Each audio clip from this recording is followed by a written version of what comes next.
Oh.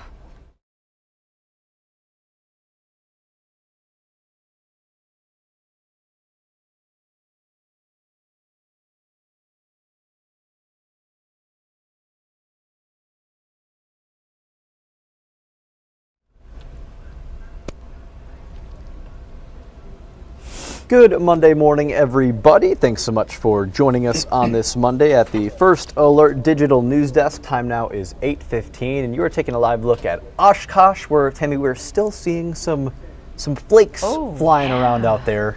It's April 7th. Mother Nature doesn't care. Right.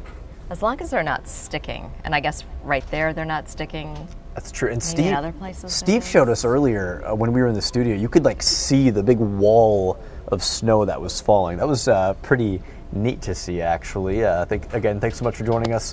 It is not a First Alert weather day. No. It's just a gloomy Monday. That's okay, though. We still want to check in with Chief Meteorologist Steve Balon. Going to bring him in here this morning. Steve, it is Severe Weather Awareness Week, so we were talking all about weather this morning. Right. Some great reminders from Emily Byer, she shared with us, and you had some awesome reminders as well. Going to kind of continue to do that throughout the week, right? Yeah, I think it's important for us to kind of, follow through with that between now and Thursday. And Thursdays when we have the statewide tornado drill, the tornado sirens rather will go off twice. And it's good to be able to practice that tornado drill at work with your coworkers, and then later in the evening at home with your family members. That way everybody has a chance to get on the same page. Let's give you a live view from our Sturgeon Bay sky camera. And there's two things that I'm excited about when I show you this. First of all, we have not been able to see what the temperature is in Sturgeon Bay for the past few weeks. And if you're up in the Door County Peninsula, you're probably like, yeah, we've noticed. Well, the FAA finally fixed their temperature equipment over at the Cherryland Airport, and voila, it is 29 degrees.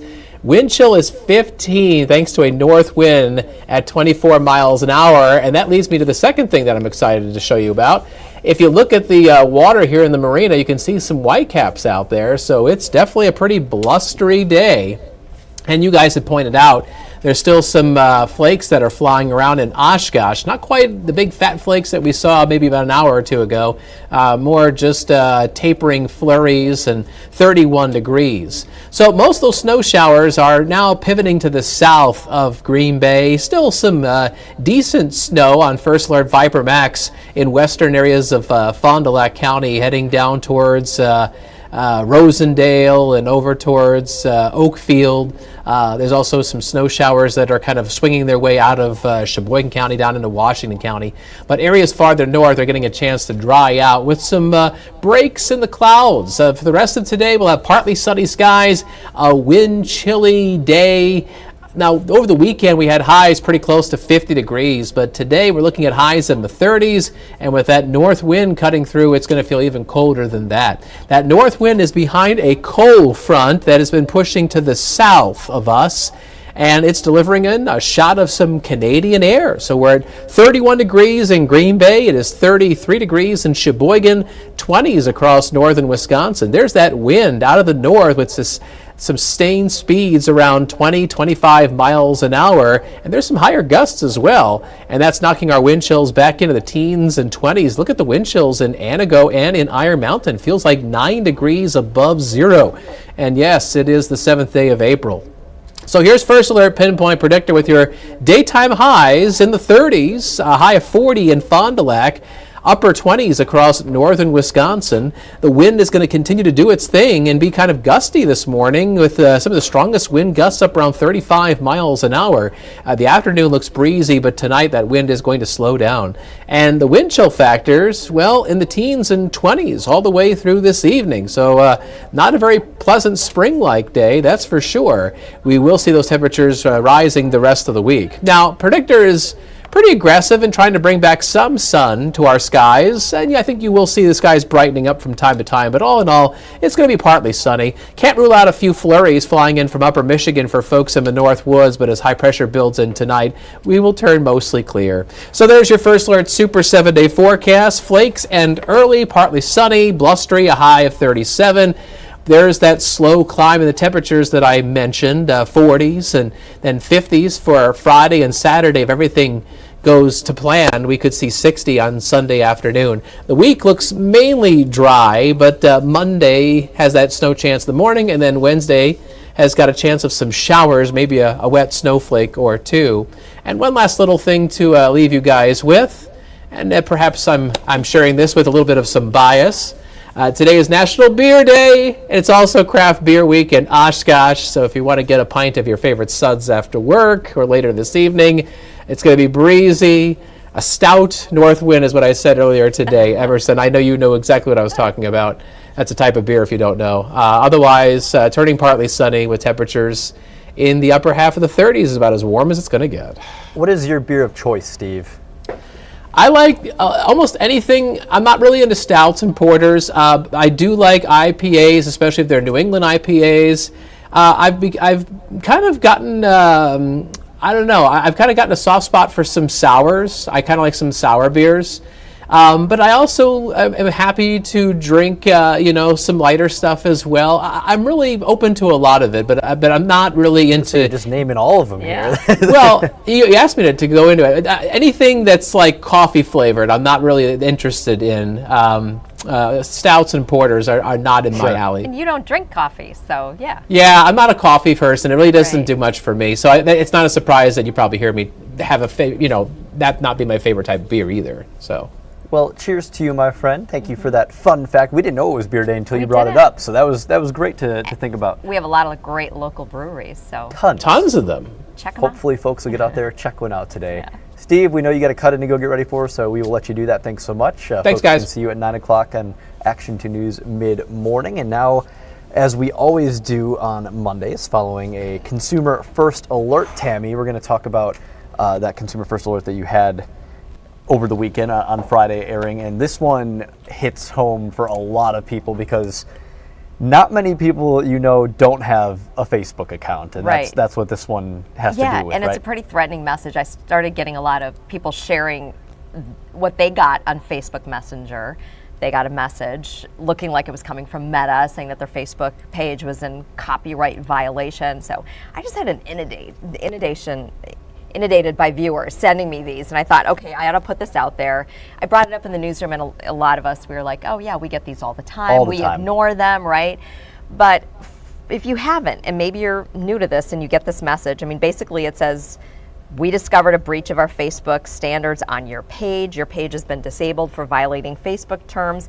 And then the catch is they say, if you think this is not correct, you can request a review. Just click on this link that they send you.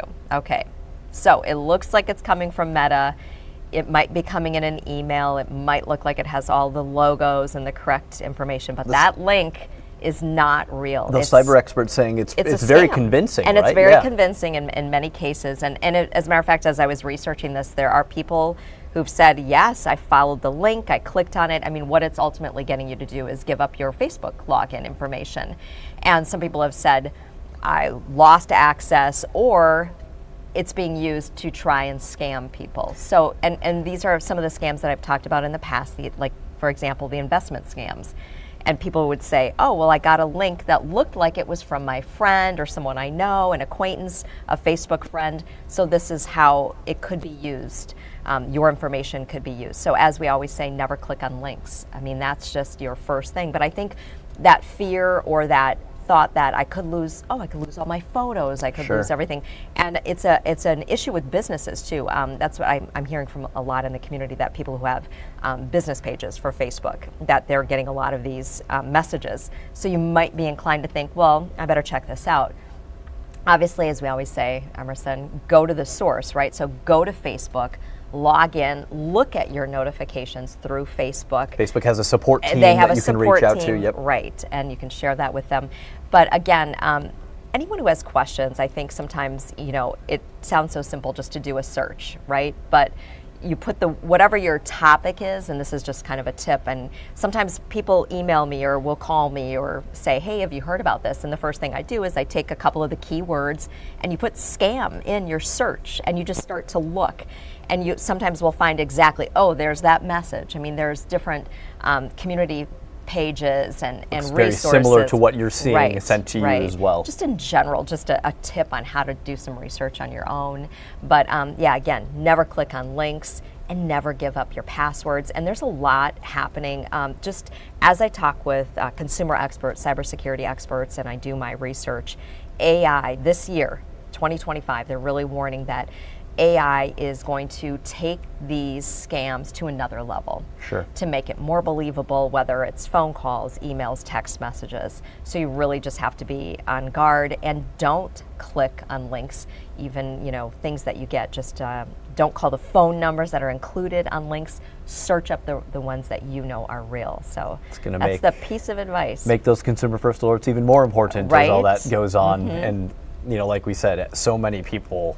It's hard to find someone nowadays that doesn't have Facebook. Right. So this is something that everyone has to deal with and should be alert of. So a great reminder for everyone this morning. Right, and you don't want to have to deal with trying to recover your Facebook account. I've done stories on Facebook hacking a couple years ago and talked to people who had to go through that process, and it's a lot. It's a lengthy one, yeah. Right, yeah, just be cautious of that. So don't click on those links or those messages. Avoid those links and hopefully get out and enjoy the light as it tries to break through some of the clouds here. We're looking at Appleton right now. It's trying to fight through. Steve says it's going to kind of break apart throughout the day. So we're excited that we're finally getting that. The roller coaster that is Wisconsin weather, Right. We're starting a climb right now, which we like. And hopefully that drop just kind of stays away for a while. We don't have to worry about it. But enjoy your Monday, everyone. Maybe go celebrate National Beer Day if you would like to after work. We would recommend. But have a great Monday. Thanks for joining us. We'll be back tomorrow morning at 4:30 on Action 2 News This Morning. We'll see you there.